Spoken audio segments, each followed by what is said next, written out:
गुरु रूप साध संगत जियो। राधा स्वामी जी। प्यारी साध संगत जी, आप सभी के भीतर बैठे कुल मालिक को प्रणाम। आप सभी को प्रणाम। संगत जी, आज का यह सत्संग बड़ी ही रूहानियत से भरा हुआ सत्संग है। आज के इस सत्संग में शब्द अभ्यास के बारे में विस्तार पूर्वक समझाया गया। अपने अपने गुरु महाराज का ध्यान करके आज के इस सत्संग को ध्यान पूर्वक अंत तक श्रवण करें, सत्संग का आनंद लें।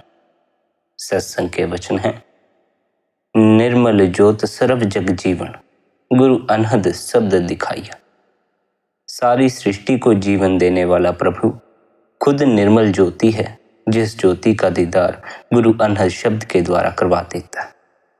अज्ञान का अंधकार तभी दूर होता है जब हृदय में शब्द का दीपक प्रकाशमान हो जाता है। जब आत्म ज्योति परमात्म ज्योति में समा जाती है, तभी आत्मा अपने मूल को सही रूप में जान पाती। गुरु नानक साहिब कहते हैं, हमारे अंदर ज्योति प्रकट हुई और हमने उसमें प्रभु का दर्शन कर लिया, जबकि मनमुख अपने भ्रमों भूलों में ही उलझे रहे। जिस किले में संसार के पालनहार प्रभु ने अपना वास रखा है, वहां पहुंचना सरल नहीं, अति कठिन है। उसके उस निवास स्थान को एक ज्योति प्रकाशमान करती रहती है और वहां अनहद शब्द के मीठे स्वर सुनने में आते। लकड़ी में जैसे अग्नि होती है पर छिपी हुई रहती है। अगर कोई चाहे तो युक्ति से उस लकड़ी को रगड़कर उस अग्नि को प्रकट कर सकता है। इसी प्रकार परमेश्वर की ज्योति हर घट में गुप्त रूप से मौजूद है। वह गुरु की शिक्षा के अनुसार अभ्यास करने से प्रकट हो जाती। मनुष्य शरीर 5 तत्वों को मिलाकर बनाया गया कच्चा घड़ा है। इसकी बनावट ही ऐसी है कि इसे धो मांज कर शुद्ध नहीं किया जा सकता। पर अगर सद्गुरु की ऐसी मौज हो तो इस जैसे कितने ही बर्तनों में प्रभु की परम ज्योति जाग उठती। अनहद शब्द के स्वर गूंजना शुरू कर देते। शब्द सत्य है, सत्य स्वरूप है। सत्य स्वरूप परमात्मा का एक नाम सच है। दीक्षा के समय जो मंत्र सद्गुरु देते हैं, वह उस सच्चे परमात्मा के शब्द का ही मंत्र होता है। सत्य स्वरूप को प्यार करने वाले जीवों पर यह भली भांति प्रत्यक्ष हो जाता है कि वाणी या शब्द ही उसी का रूप है। गुरु नानक साहिब के अनुसार शब्द की 5 प्रकार की मीठी धुनें प्रभु खुद ही बजाकर सुनाता है। गुरु अमरदास जी अनहद शब्द को कर्ता पुरुष का एक अनोखा चमत्कार कहते हैं। गुरु रामदास जी फरमाते हैं कि गुरु के माध्यम से जो शब्द की धुन सुनाई देने लगती है, वह किसी साज या यंत्र की आवाज नहीं होती, गोविंद की अपनी गर्ज होती है।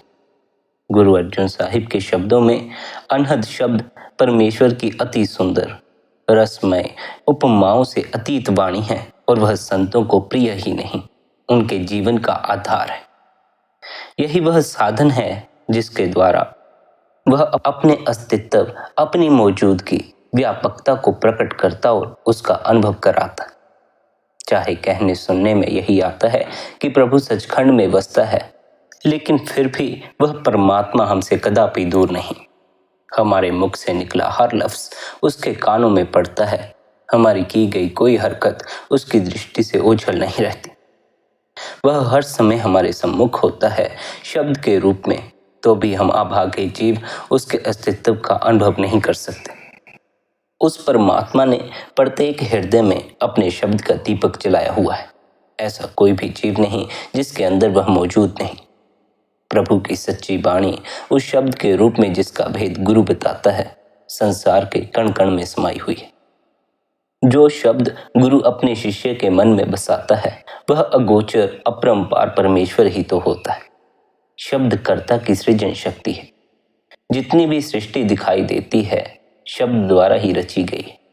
जब उसकी ऐसी मौज होगी, शब्द द्वारा प्रलय लाकर इसको मिटा देगा, और जब इसकी फिर नए सिरे से रचना करनी होगी, शब्द द्वारा ही करेगा। इस संपूर्ण दृश्य और अदृश्य आकार को बनाने और उसे संवारने सजाने वाली शक्ति की महानता पर विचार करते हुए उसके लिए विशेषण अपार का प्रयोग किया जाता है। चाहे तो कह लें कि शब्द ने सृष्टि की रचना की, और चाहे तो कह लें कि रचनाकार प्रभु ने यह रचना की। बात एक ही है, क्योंकि वे दोनों एक हैं। उत्पत्ति का कार्य उसी एक से होता है, इसमें किसी दूसरे का कोई दखल नहीं। कर्ता पुरुष खंड ब्रह्मांडों की रचना करके ही संतुष्ट नहीं हो गया, उनको चला भी रहा है। इतना विशाल ताना तनकर वह बुनाई किसी और को कैसे सौंप सकता था। सारी रचना में व्यापक भी वह आप ही हो रहा है। उसकी रचना में अनेक धरतियां हैं, अनेक ग्रह हैं, उपग्रह, सूर्य और चंद्र आदि हैं। उन्हें यदि कोई सहारा न दिया जाता तो उनके आपस में टकरा कर टुकड़े टुकड़े हो जाने में एक पल भी न लगता। जिनके सहारे वे अपने अपने स्थान पर टिके हैं या अपनी अपनी दिशा में चल रहे हैं, वह शब्द है। सो शब्द ही सृष्टि बनाने वाला है, शब्द ही उसे चलाने वाला है और शब्द ही चलाए रखने वाला है। जिस शब्द का जिक्र किया जा रहा है, यह वही है जो हम सब के अंतर में अपना निजी महल बनाकर विराजमान है। हम सब उसी के सहारे जी रहे हैं। वेद नाद को सृष्टि का कर्ता मानते हैं। बाइबल बर्ड को रचना के लिए जिम्मेदार कहती है। इस्लाम के यकीन के अनुसार यह कलमा या कुन से अस्तित्व में आई है। इन सब लफ्ज़ों का एक ही भाव है, यानी कि शब्द। गुरु साहिबान ने खुद इस सृजनात्मक शक्ति के लिए एक से अधिक नामों का प्रयोग किया है, जैसे शब्द, नाम या हुक्म। इस दृष्टि से शब्द, नाम और हुक्म में कोई अंतर नहीं है। जब मूर्तिकार किसी मूर्ति का सृजन करता है या चित्रकार किसी चित्र का, तो पत्थर पर मारी हर चोट या कैनवस पर खींची हर रेखा हाथ के जरिए होती है। अगर कोई पूछे कि इस कलाकृति को पैदा करने वाला कौन था, कलाकार या उसका हाथ, तो हम क्या उत्तर देंगे? कलाकार की प्रतिभा और प्रेरणा के बिना हाथ कुछ नहीं कर सकता था, न हाथ के बिना ही कलाकार कुछ कर सकता था। यही सोचकर कभी परमेश्वर को सृष्टि का कर्ता कह दिया जाता है, कभी शब्द को। लेकिन कर्ता वे दोनों ही हैं, अगर वे दो हैं, लेकिन वे दो नहीं, एक ही हैं। सूर्य से किरणें फूटती हैं और उसके चारों ओर, ऊपर नीचे, हर ओर फैल जाती हैं। किरणों का यह फैलाव किसी प्रकार के अलगाव में नहीं पड़ता, कोई भेदभाव नहीं करता। किरणें समुद्र पर भी गिरती हैं, पहाड़ पर भी गिरती हैं, मैदानों पर भी गिरती हैं। ये गंदगी के ढेर को भी वैसे ही लाभ और कृपा प्रदान करती हैं, जैसे दूध से सफेद बर्फ के ढेर को। जिस स्थल पर किरणें गिरती हैं, वह अगर साफ सुथरा हो, चमकता हो, तो वह किरणों का रूप बन जाता है, उसमें से प्रकाश फूटने लगता है। अगर वह काला कलूटा मैला हो, तो वह किरणों के प्रकाश पर भी पर्दा डाल देता है। किरणों के सार्थक न होने के लिए सतह या तल दोषी होता। किरणों की अपनी उज्ज्वलता में किसी प्रकार की कमी नहीं आती। इसी प्रकार शब्द हर हृदय पर समान रूप से कृपा करता है। अगर कोई उससे सुनने की ओर से लापरवाह रहे, तो उसका ही दुर्भाग्य है। जिस प्रकार प्रकाश की धारा सूर्य से निरंतर निकलती रहती है, उसी प्रकार शब्द की धारा सत्पुरुष से सदा बहती रहती है। किरणें सूर्य का ही विस्तार होती हैं, सूर्य से अलग उनका कोई अस्तित्व नहीं होता। इसी प्रकार शब्द सत्पुरुष का विस्तार है, सत्पुरुष का ही अंश है और सत्पुरुष का ही रूप है। सूर्य के प्रकाश की तरह शब्द के फैलाव की भी कोई सीमा नहीं। यह सृष्टि के कण कण तक पहुंचता है, हर प्राणी के अंदर गूंजता है। जब हम अपनी कोठरी का दरवाजा, खिड़की और रोशनदान पूरी तरह बंद कर लेते हैं, तो उसके अंदर सूर्य का प्रकाश प्रवेश नहीं कर सकता। इसी प्रकार अगर हम अपनी सुर्त के कान बंद रखें, तो हमें शब्द सुनाई नहीं देता। चाहे कमरों के द्वार लगभग प्रतिदिन खोल दिए जाते हैं, सुर्त के कानों पर से कोई भाग्यशाली ही उंगली हटाता। आम लोगों की बोली में सुर्त होश को कहते हैं। आध्यात्मिक भाषा में सुर्त का अर्थ आत्मा लिया जाता है, या आत्मा की शब्द धुन को सुनने की शक्ति। मनुष्य जन्म का एकमात्र उद्देश्य आत्मा को परमात्मा में लीन करना है, और इस उद्देश्य की पूर्ति होती है सुर्त को शब्द में लीन कर देने से। इस लीनता की प्राप्ति के लिए की गई कमाई को सुर्त शब्द योग कहना अधिक सही है। सुर्त शब्द योग के सामर्थ्य के बारे में कोई शंका नहीं हो सकती। इसकी सफलता की दर 100% है।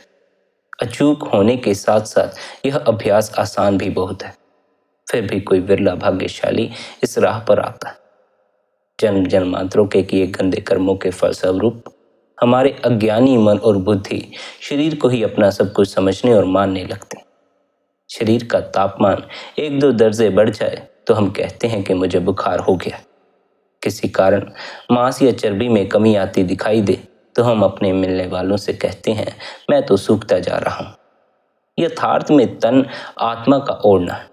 आमतौर पर हम अपनी खुराक और पोशाक रोज ही बदलते हैं। इसी तरह आत्मा को अपना चोला बदलने में अधिक देर नहीं लगती।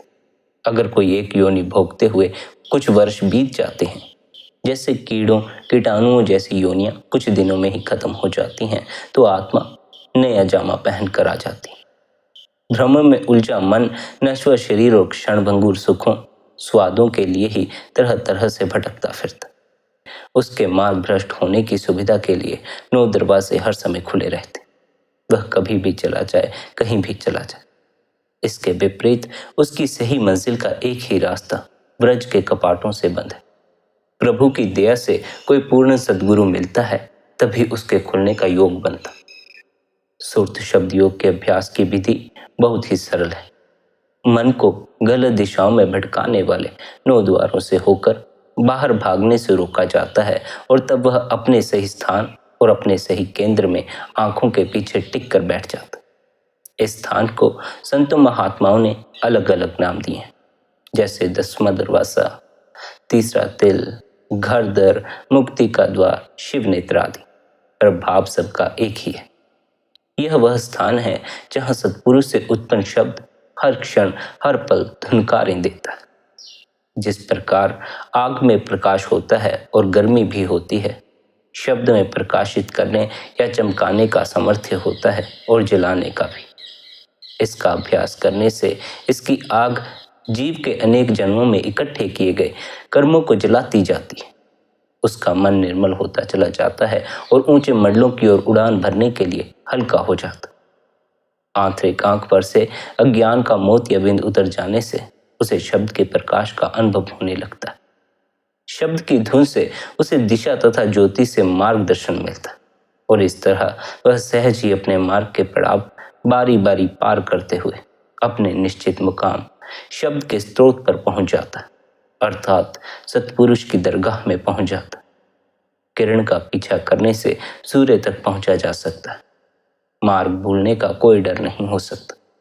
इसी प्रकार सच्चे शब्द के पीछे लगने पर कहीं खो जाने की कोई गुंजाइश नहीं होती। जिस प्रकार जड़ों के चारों ओर लिपटा कीचड़ कमल के फूल को जरा भी गंदा नहीं करता और कई पहर तालाब में तैरते रहने पर भी मुर्गाबी के पंख उड़ते समय पानी से तनिक भी गीले नहीं होते, उसी प्रकार शब्द की शरण में आई आत्मा बड़ी आसानी से संसार सागर को पार कर जाती। जब गुरु की बख्शीश के फलस्वरूप सुरत और शब्द का मेल होता है तो सुरत या आत्मा हर तरह के बंधन से मुक्त हो जाती। उसकी जन्म मरण की कैद समाप्त हो जाती है और वह दूर दरगाह में आदर का पात्र बन जाती। अगर सुरत को शब्द में स्थिर कर लिया जाए तो सत्य स्वरूप हरि के प्रत्यक्ष दर्शन हो जाते। शब्द अभ्यास का पहला कदम नाम जपना है। सद्गुरु द्वारा बताए गए नाम का सिमरन करना। यह सिमरन मन से होना चाहिए, पर मन अपनी स्वाभाविक चंचलता के कारण लगातार सिमरन करने में कभी शामिल नहीं होता। थोड़ी सी रुचि घटते ही वह जीव को जाप के काम में जुटा छोड़कर अपने आप यहाँ वहाँ भागना शुरू कर देता। अभ्यासी उसे बार बार घेर कर वापिस लाता है और वह मौका पाते ही फिर दूर चला जाता। नाम अभ्यास के किसी सीमा तक पक जाने पर जुबान की आवश्यकता नहीं रहती। जब तक पाठ कच्चा हो तब तक ही विद्यार्थी उसे ऊंचा बोल बोल कर याद करते। पके हुए को दोहराना बिना बोले मन के द्वारा खुद ही खुद हो जाता है। मन से नाम जपना सिमरन कहलाता है। सिमरन का मूल पद स्मरण है और स्मरण का अर्थ है याद करना। सिमरन के लिए मन का जाप के प्रति गहरा रुचिपूर्ण सहयोग चाहिए। जब मन जुबान से अलग हो जाता है तो जुबान मशीनी तौर से नाम दोहराती रहती है। सिमरन में मन की गैर हाजिरी एक प्रत्यक्ष कमी पैदा कर देती है। जब सिमरन के पैर जमते हैं तो मन की मैल उतरने लगती है। जब मन निर्मल होता चला जाता है तो अंतर में अनहद शब्द की धुन का अनुभव होना आरंभ होता। यह शब्द खुद परमेश्वर का पैदा किया हुआ संगीत है और हर अंतर में बिना किसी भेदभाव के पहुंचता है। पर यह तब तक सुनाई नहीं देता जब तक मन पर जमी भोगों की गंदगी सुरत को अचेत या गाफिल किए रखती। शब्द में अगम का संगीत होता है जो अत्यंत रसीला है। यह चित्त को अच्छा लगता है, पर फिर भी आवश्यक एकाग्रता से नहीं सुना जाता, क्योंकि मन को जन्म जन्मांतरों से इंद्रियों के रस का स्वाद लेने का चस्का लगा हुआ है। उसे यही अच्छे लगते हैं और आसानी से ये उन्हें छोड़ने को राजी नहीं होता। पर दृढ़ता से की गई साधना मन के पंख काट देती है। वह स्थिर हो जाता है और तब उसे शब्द के अमृतमय रस की कदर मालूम होने लगती। आखिर वह इसी को अपने जीवन का आधार बना लेता है तथा क्षण भर भी शब्द से अलग नहीं होता। यह बात स्मरण रखनी आवश्यक है, नाम के सिमरन में उद्यम अभ्यासी का होता है, यानी नाम सिमरन करते हुए अभ्यासी मानो परमेश्वर से मिलने चल पड़ता। शब्द के अभ्यास में परमेश्वर खुद शब्द रूप में उसकी ओर चलकर आता। वह अभ्यासी के अंतर में पहले पहुंचता है, अभ्यास बाद में पहुंचता है। शिष्य के अपने एक कदम उठाने से पहले परमात्मा करोड़ कदम उठा चुका होता। जिस अनहद शब्द के द्वारा हरि जीव को अपने घर बुला सकता है, उस शब्द को सुनने के लिए सिमरन की सहायता लेनी पड़ती। प्रभु के नाम को दोहराकर उसे याद करना, उसे स्मरण करना सिमरन है, और अंतर में सुनाई देने वाली दिव्य धुन में लिप जोड़ना और उस पर ध्यान केंद्रित करना शब्द अभ्यास है। जब सुरत शब्द के अभ्यास से सत्संगी को यह अनुभव हो जाता है कि मैं अपने शरीर का ही अंग या अंश नहीं, इससे कोई अलग और ऊंची चीज हूं, तो वह अपने त्रिगुणात्मक शरीर के लिए मर जाता है और उस सत्ता में जी उठता है जो कि उसके भीतर मौजूद है। इस प्रकार जीवित होने पर उसे फिर नहीं मरना पड़ता। यह कल्याणकारी मौत उसे मुक्ति का अधिकारी बना देती। उसका जन्म मरण का सिलसिला सदा के लिए खत्म हो जाता। उस सच्चे मालिक, उस सच्चे परमात्मा की दरगाह भी सच्ची है। उस दरगाह में पापों और दुष्कर्मों से मलिन आत्माएं प्रवेश प्राप्त नहीं कर सकती। जिस आत्मा पर शब्द की मोहर लगी हो, वही उसमें दाखिल होने के लिए स्वीकार की जाती। शब्द के अभ्यास से ही मालिक के साथ एक रूप हुआ जा सकता है। कर्मों का हिसाब हर एक को देना पड़ता है, चाहे वह छोटा हो चाहे वह बड़ा हो। पर जो जीव यहाँ पर पूर्ण गुरु के द्वारा शब्द के साथ जोड़ दिए जाते हैं, उनसे किसी प्रकार की पूछताछ नहीं होती। जिन सौभाग्यशाली अभ्यासियों को अंतर में शब्द की धुन सुनाई देने लग जाती है, उनका हरि के दर पर आदर पाना निश्चित हो जाता। पर यहाँ यह बात ख्याल रखना आवश्यक है, चाहे प्रभु के शब्द का संगीत हर प्राणी के अंतर में गूंजता है, फिर भी यह अनुभव उसी को होता है जिस पर प्रभु कृपालु हो। उसे शब्द निरंतर सुनाई देता है, इसलिए वह हर पल इस बात की साक्षी देता है कि यह जीव कुल मालिक का अपनाया हुआ है, उसकी शरण में है। इस अपनेपन की दात का जितना भी सम्मान किया जाए उतना ही कम है। मन की चंचलता का यह हाल है कि वह किसी समय भी स्थिर नहीं होता, हर समय मस्त हाथी की भांति झूमता हुआ घूमता फिरता है। किसी अभ्यासी का मन को मारने का यत्न सफल हुआ है कि नहीं, अगर हुआ है तो कितना, इसकी परख शब्द की कसौटी से की जा सकती। अगर शब्द रूपी अमृत का स्वाद लेते हुए किसी अन्य रस का लोभ नसता है, तो विश्वास किया जा सकता है कि मन निर्मल हो गया है, अन्यथा नहीं। शब्द का अपना रंग ऐसा कल्याणकारी है कि उसके संपर्क में आकर जीव की संपूर्ण मलिनता दूर हो जाती है और वह साफ सुथरा हो जाता। शब्द का बोध हो जाने पर ही मदमस्त मन से पंजा लड़ाने की सामर्थ्य पैदा होती है और आशा तृष्णा को मारकर प्रभु प्राप्ति के मार्ग पर चला जा सकता है। शब्द के प्रकट होने पर काम क्रोध आदि पांचों विकार चुपचाप चले जाते हैं। वे इस समर्थ का तेज सह नहीं सकते और अंतर में जितनी भी गंदगी पैदा होती है, काम क्रोध आदि वासनाओं से ही पैदा होती। एक तो साधारण अग्नि होती है जो सारी वनस्पति में छिपी रहती है और जो पानी, रेत, ऊन के कंबल आदि से कैसे भी बुझा ली जाती। एक और भी आग है, वह है तृष्णा की आग। यह बड़ी भयंकर आग है। यह मनुष्य के हृदय में छोले बनकर चलती है और बिना शब्द के किसी और तरीके से वश में नहीं आती। अगर कोई सोचता है कि किसी विशेष पदार्थ की प्राप्ति से या उसका प्रयोग करके उसके प्रति उसकी तृष्णा समाप्त हो जाएगी, तो वह अपने आप को धोखा दे रहा। इस प्रकार तृष्णा को मिटाने का यत्न उल्टा उसे भड़काने का कारण बनता है। परंतु शब्द रूपी अमृत का सेवन तृष्णा को जड़ से उखाड़ देता है, उसे सदा के लिए शांत कर देता है, चाहे वह तृष्णा किसी भी प्रकार की हो। गुरु के शब्द से केवल प्यास ही नहीं बुझती, वह सुख मिलता है, वह परम सुख, सहज सुख, जिसमें कभी कमी नहीं आती। अहम या होमे के अधीन कर्म करना, उन कर्मों की फसल काटने के लिए जन्म लेना, इसी प्रकार और कर्म करना तथा और जन्म लेना, इसी चक्रव्यूह में उलझा रहता है हम सबका जीवन। इंसान कमजोरियों का पुतला है और काल ने उसे फंसाने के लिए कदम कदम पर वासनाओं के अनेक जाल फैलाए हुए हैं। बार बार भोगे स्वादों के आदी हुए मन को विषयों का मीठा जहर मिले तो वह उसे खाने में बिल्कुल नहीं हिचकिचाता, और बार बार मुंह की खा लेने के बाद हारी हुई बुद्धि भी उसे इस रास्ते से रोकने का यत्न नहीं करती। इसलिए अपनी आयु के प्रतिदिन उससे तरह तरह के कर्म होते रहते। कर्म किए जाते हैं बहुत और भुगताए जा सकते हैं कम, इसलिए वे इकट्ठे होते चले जाते हैं और इस तरह कर्मों की तह के ऊपर तह जमती चली जाती। यह तो प्रभु की अपार दया है कि उसने इस प्रकार अनंत छोटे बड़े पापों और आवागमन का भागी बनाने वाले अन्य कर्मों को बिना भोगे मिटाने की विधि रची है। वह विधि है शब्द की कमाई। ज्यों ज्यों शब्द का अभ्यास किया जाता है, अहंकार जो जन्म रोग बनकर जीव से चिपटा हुआ है धीरे धीरे समाप्त हो जाता। माया नागनी के तेज डंक बेअसर हो जाते। सुरत का शब्द से संयोग होने पर कथीर सी कच्ची धातु जैसा गुणहीन मनुष्य सोने जैसा मूल्यवान बन जाता। उसका जीवन एक ऐसा चमन बन जाता है जिसमें पतझड़ कभी नहीं आता, सदा बसंत ही खिला रहता, और परलोक में भी उसे आदर प्राप्त होता। ऐसे व्यक्तियों को ही जीवन मुक्त कहा जाता। जिस अभ्यासी की वृत्ति एकाग्र हो जाए और लीवंतर में लग जाए और उसे नतीजे के तौर पर अनहद शब्द सुनाई देने लगे तो उसका यम से सरोकार नहीं रहता। असल में जिस स्थान पर कोई साधु मौजूद हो और सिमरन तथा शब्द अभ्यास किया जाता हो, वहां यम के दूत पैर नहीं रखते, क्योंकि धर्मराज ने अपने दूतों को चेतावनी दे रखी है, अगर तुम उस जगह के निकट भी पहुंचोगे तो न तुम बच पाओगे न मैं खुद बच पाऊंगा।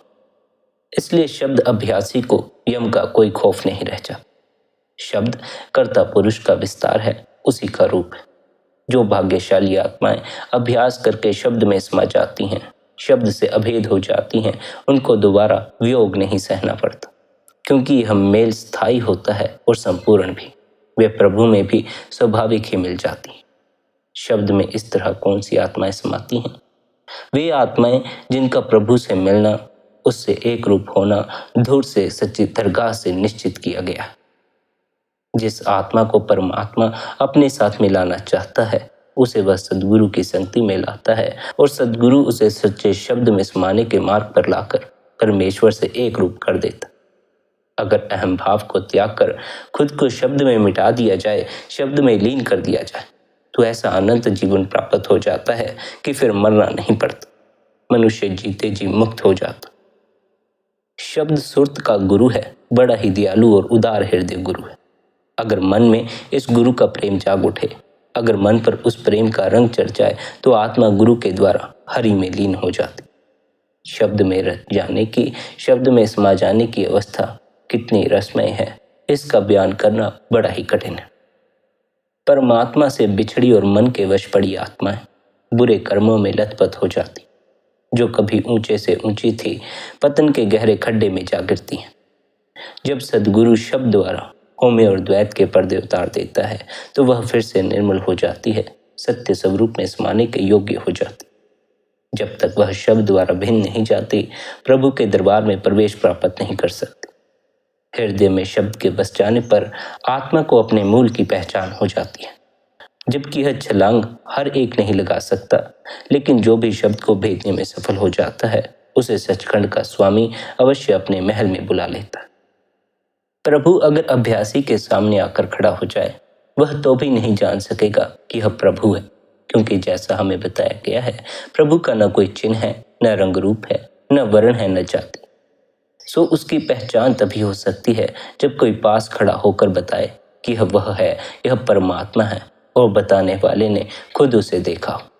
गुरु खुद शब्द का रूप होता है, प्रभु में समाया होता है, इसलिए ऐसी पहचान उसी से मिल सकती है। शब्द का अर्थ है परमेश्वर। उपरोक्त पहचान हो जाने पर आत्मा और परमात्मा का भेद समाप्त हो जाता है। आत्मा नामी से उस प्रभु से एक रूप हो जाती। हरि रस, नाम रस, शब्द अमृत की महिमा में बहुत कुछ कहा गया है उन महापुरुषों द्वारा जिन्होंने इसका स्वाद दिया है, इसे जी भर कर पिया। संसारिक लोगों द्वारा इच्छित बड़ी से बड़ी वस्तु राज अथवा सत्ता है, क्योंकि राज से बहुत कुछ अपने आप मिल जाता है, जैसे अपार धन, बहुमूल्य वाहन, आलीशान निवास स्थान, नौकर चाकर आदि और सुख सुविधाएं, मान ऐश्वर्य आदि। इसके विपरीत रूहानी पथ के पथिक केवल मुक्ति मांगते हैं, क्योंकि मुक्ति जन्म मरण और जन्म मरण से संबंधित अनेक दुखों झंझटों से सदा के लिए छुटकारा दिला देती। पर जिन हरि के जनों को उसके चरण कमलों का प्यार मिल जाता है, वे राज और मुक्ति दोनों को ठुकरा देती, क्योंकि कोई किसी प्रकार का भी अन्य रस इस परम रस का मुकाबला नहीं कर सकता। हरि रस का अनुभव किया जा सकता है, उसकी कथा नहीं कही जा सकती, उसके गीत नहीं गाए जा सकते। यह वैसे ही है जैसे गूंगा गुड़ खाकर अपने आप में चाहे झूम तो ले, उसकी प्रशंसा में कह कुछ नहीं सकता। शब्द का अमृत हर हृदय में बिना किसी भेदभाव के प्रतिदिन प्रतिपल बरसता है, पर उसे सद्गुरु की अपार कृपा से कोई ही पीता है। मन मुखों के अंतःकरण तो उल्टे किए हुए वर्तन है। अमृत के 1000 बादल बरस जाएं, उनमें तब भी एक छींटा नहीं पड़ता। गुरु नानक साहिब कहते हैं कि शब्द की संवारी हुई आत्माओं को ही केवल हरि रस का स्वाद मिलता। अभ्यास के आरंभ में अभ्यासी को ऐसा महसूस होता है कि वह शब्द या नाम के स्वाद से बिल्कुल खाली है। अगर कड़वा नहीं तो खट्टा सुलौना भी नहीं, मानो अभ्यासी को पत्थर की सील चाटने का हुक्म दे दिया गया हो। नाम के रसहीन होने का यह भ्रम मन के पिछले संस्कार पैदा करते। अफीम कड़वी होती है, तंबाकू बदबूदार, पर उनका सेवन करने वालों को दोनों में कोई खराबी नजर नहीं आती। इसका कारण यह है कि इन नशों का प्रयोग करते करते उनको इतनी आदत पड़ जाती है कि फिर न एक का कड़वापन अकड़ता है, न दूसरे की बदबू। इसी प्रकार घटिया पदार्थों का आदी हुआ मन नाम के सूक्ष्म रस की ओर से बेसुध हो जाता है। यह संसार माया है जो भ्रम की पैदा की हुई है और जिसमें विषय वासनाओं का भंवर जाल है। जिस प्रकार जीव या निर्जीव कोई भी चीज भंवर में फंस जाए तो उससे बाहर निकल नहीं सकती, इसी प्रकार विषय वासनाएं चाहे कितनी ही भोग ली जाएं, तपती नहीं होती और भोगने की प्रक्रिया का अंत नहीं होता। इसलिए माया के अथाह समुद्र को तैरकर किनारे लगना असंभव माना जाता। बेशक माया का समुद्र अथाह है और उसमें अनेक भंवर हैं जिसमें मनुष्य बार बार गोते खाता रहता है, तो भी उसे गुरु के शब्द की सहायता से सहज ही पार किया जा सकता। इसके अलावा बच निकलने का और कोई तरीका नहीं है। सारा संसार इस सत्य से अनजान है, इसलिए दुविधा के भंवर में डूबता चला जा रहा है। संसारिक जीव पूजा पाठ, जप तप, व्रत, दान पुण्य आदि कर्म करते हैं और बदले में धन दौलत, मान ऐश्वर्य, स्वास्थ्य और संतान आदि प्राप्त करने की कामना करते हैं। कभी कोई निष्कामता की दिशा में छलांग लगाएगा तो वह स्वर्ग या बैकुंठ पर नजर ठहरा लेगा, नहीं तो इच्छा मुख्य रूप से संसारिक सुख भोगने की ही होती है। पर सच्चा सुख इन उपायों में से किसी द्वारा नहीं मिलता, क्योंकि भोगों के रसिकों को आखिर उनके भोग ही ले डूबते। सच्चा संपूर्ण और स्थायी सुख तो आत्मा को अपने घर हरि के दर पहुंचकर ही मिलता है, और इसका साधन शब्द है। उस हरि को पाने के लिए, उस परमात्मा को पाने के लिए शब्द की कमाई करना आवश्यक है।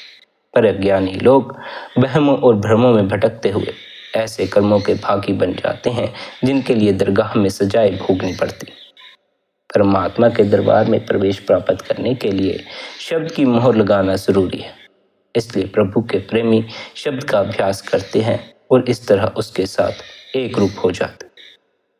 जो कोई भी शब्द से मिल जाता है वह परमेश्वर से भी मिल जाता। इतना गूढ़ नाता है शब्द और परमेश्वर के बीच। असल में परमेश्वर से मिलाप भी शब्द से मिलकर होता। शब्द की कमाई करने से होमे मर जाता है और होमे के मरने पर परम ज्योति में समाने के लिए राह खुल जाती। मन एकाग्र होता है तथा अभ्यासी की वृत्ति ठहर जाती है, तब उसके अंतर में सहज ही अनहद शब्द प्रकट हो जाता। नाम या शब्द के गुण और लाभ पर विचार करते हुए यह भ्रम पैदा हो सकता है कि शायद कई रास्तों में से इस एक रास्ते को अधिक आसान या निश्चित होने के लिए सराहा गया हो, औरों की तुलना में अधिक अच्छे मार्ग के रूप में इसकी सिफारिश की गई हो, पर ऐसा नहीं है। महापुरुषों ने स्पष्ट किया है कि सत्य की प्राप्ति का जो लक्ष्य जीव के सामने है, उसके लिए नाम या शब्द की शरण लिए बिना और कोई चारा नहीं। जो अभ्यासी कोई और लीक पकड़कर शब्द से विमुख हो जाता है, उनको कहीं आसरा नहीं मिलता। उनको लोक और परलोक दोनों में हार का मुंह देखना पड़ता है और अपनी बेसमझी के परिणाम स्वरूप वे व्यर्थ ही जन्म जन्मांतरों में अलग अलग योनियों में भटकते रहते। गुरु के शब्द को छोड़कर वे चाहे कोई भी साधन अपना लें, वासनाएं उनका पीछा नहीं छोड़ती और वे दिन रात तरह तरह के संतापों में जलते रहते। उनको मनुष्य की अमूल्य देह भी मिली, पर न वे अपनी आंखों से सच का दीदार कर सके, न ही उसकी कोई भनक उनके कानों में पड़ी। न पदार्थों में से महापदार्थ हरि रस उनको चखने को मिला। इस प्रकार उनका यह जन्म ही व्यर्थ नहीं गया। आगे भी वे 84 लाख योनियां भोगने के लिए मजबूर हो गए। परमेश्वर ने, उस परमात्मा ने सभी जीवों के हृदय में उनके आधार के लिए शब्द के अनमोल अमृत की झड़ी लगाई, पर वे इस ओर से बिल्कुल बेखबर हैं, इसे ढूंढते ही नहीं। विचारणीय बात है कि अगर कोई बुद्धिमान हितैषी हमारे भले के लिए, केवल परोपकार के लिए यत्नशील हो और हम उसकी ओर बिल्कुल ध्यान न दें, कहीं और ही देखते रहें, किसी और की ही सुनते रहें, तो क्या वह हमारे व्यवहार का बुरा न मानेगा, हमसे नाराज न होगा? बस इतना अंतर है कि वह बुद्धिमान हितैषी कोई पराया नहीं, हमारा सृजनहार है, हमारा परमपिता परमात्मा है। इसलिए उससे हमें अपनी संतान को धोखा नहीं दिया जाता, हमें भुलाया नहीं जाता। वह हमारी कृतघ्नता को नजरअंदाज करके अपनी अमृत वर्षा में विघन नहीं डालता। वह तो इस ओर से भी बेपरवाह है कि कोई इस अमृत को चखता भी है या नहीं। कोई ना कोई भाग्यशाली उस अमृत से लाभ भी प्राप्त कर लेता। हरि कृपालु है, इसका इस बात से अनुमान लगा सकते हैं कि उसका शब्द साल के हर एक मौसम में, हर एक महीने की हर तिथि और बार को सुबह शाम हर समय सुना जा सकता है। जब भी किसी की रुचि हो, जब भी उसे समय मिले, उस हरि के नाम को सुन सकता है, उस हरि के शब्द को सुन सकता है। 4 घंटे या 2 घंटे, 10 मिनट या 5 मिनट, उसे खुली छूट है, कोई बंधन नहीं। अगर बिल्कुल नहीं सुनता तो उसकी मर्जी, शब्द तो निरंतर जारी। हम उसकी ओर से बेमुख हो जाते हैं, लेकिन वह हमारी ओर से बेमुख नहीं होता। अगर परमात्मा हमसे बेमुख हो जाता, सचमुच कहीं बहुत दूर डेरा जमाया होता, तो इस संसार में रह रहे उसके प्रेमियों को उसका पता कहाँ से मिलता? जबकि रजा उसकी यह थी कि हर जीवात्मा उसकी खोज करे और खोज करके उसे पा भी ले। तभी उसने खुद कष्ट उठाकर अपने और अपने जीवों के बीच की दूरी समाप्त कर ली और उनके अंतर में निवास कर ली। पर मनुष्य शरीर खुद एक विशाल नगरी है, इसमें उस प्रभु को ढूंढा जाए तो कैसे ढूंढा जाए? वैसे तो वह काया के कण कण में उसी प्रकार रचा हुआ है जैसे फूल में खुशबू या शीशे में परछाई, पर उसकी खोज एक ही स्थान में करनी है और वह है अपने अंतर में। यहाँ भी सचखंड की तरह उसकी पहचान उसके शब्द से होती, उस शब्द से जो प्रकाश के गुण से सुशोभित है। वह शब्द ध्वनि पूर्ण तो है ही, प्रकाश भी करता है। जिस घट या हृदय का जिक्र किया गया है, उसका भाव दिल नहीं है। यह स्थान आंखों के पीछे भ्रिकुटी के बीच में है। घट या हृदय रूपी महल में पहुंचकर उस शब्द को आंतरिक कानों से सुना जा सकता है, आंतरिक आंखों से देखा जा सकता है। इन दो शक्तियों को सुरत और नृत्य भी कहा जाता है। सुरत और नृत्य की शक्तियों को जागृत करने के लिए हमें निरंतर भजन बंदगी करनी चाहिए, निरंतर ध्यान में बैठना चाहिए।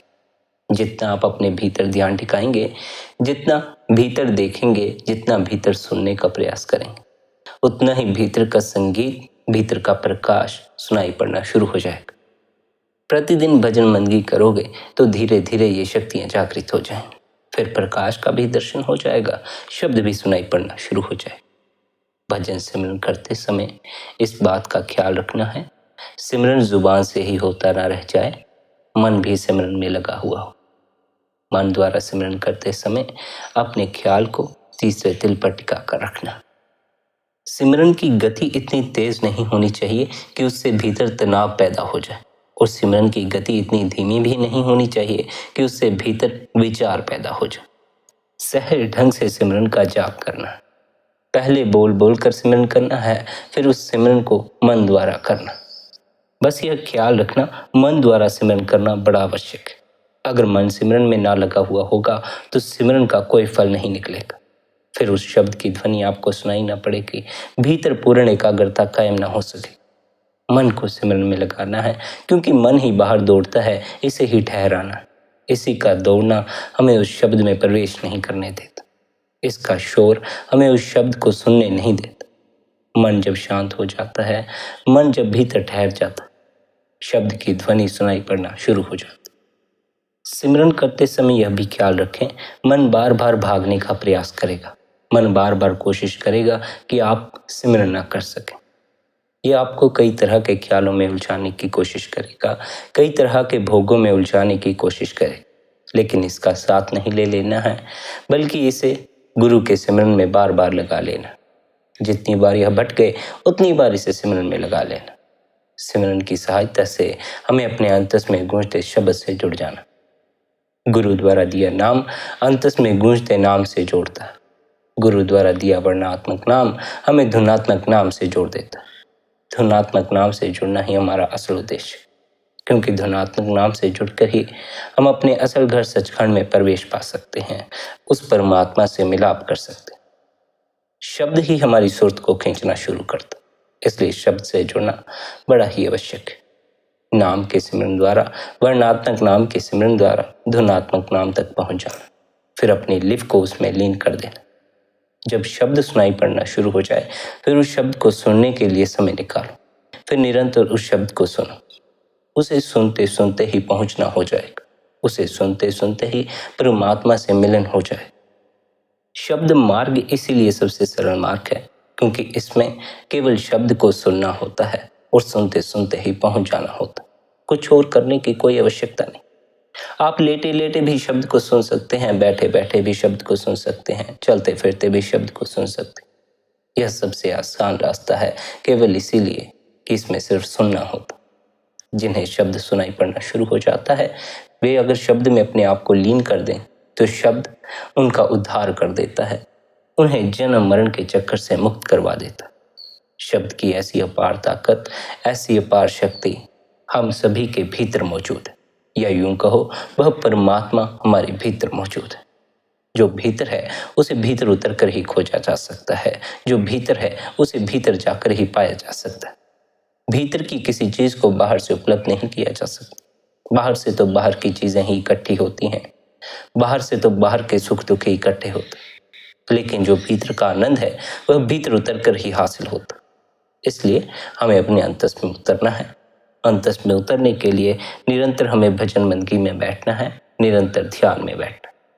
अपने अपने गुरु महाराज द्वारा दिए हुए अभ्यास की पालना करें, भजन करें, ध्यान में बैठें। संगत जी, आज के इस सत्संग को यहीं विश्राम देते हैं। यदि आज का यह सत्संग आपको अच्छा लगा हो तो आज के इस सत्संग को आप अपने मित्रों और संबंधियों के साथ शेयर भी कर सकते हैं। बाकी आपकी अपनी मौज है। इतने प्रेम और प्यार से अपने सत्संग को सुना, उसके लिए आप सभी का धन्यवाद। राधा स्वामी जी।